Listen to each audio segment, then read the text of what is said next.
Ah!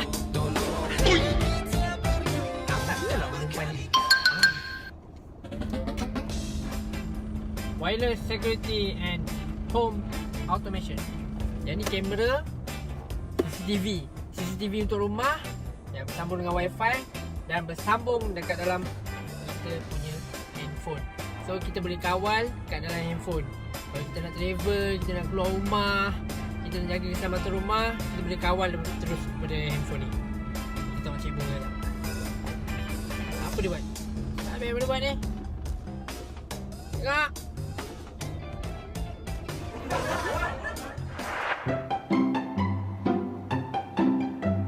Cepat siap.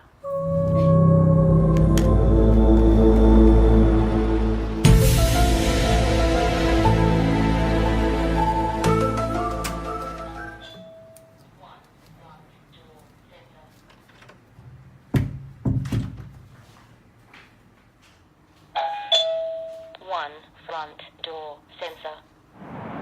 Datang.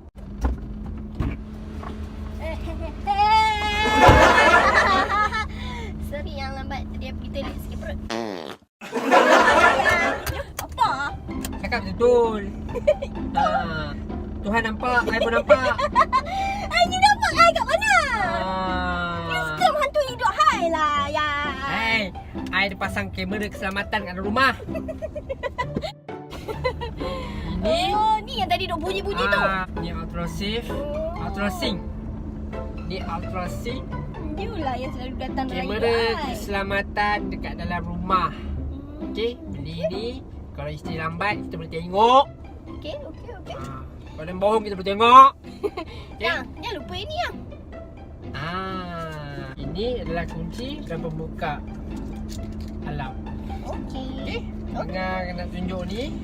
So, Bengah akan away lah. Keluar pada rumah.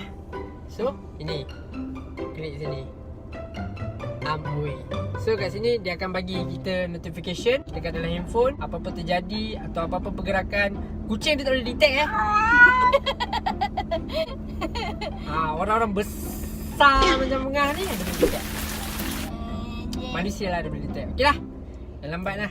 Korang boleh order terus melalui buat lagi lah. Alah. Ya apalah. Yes.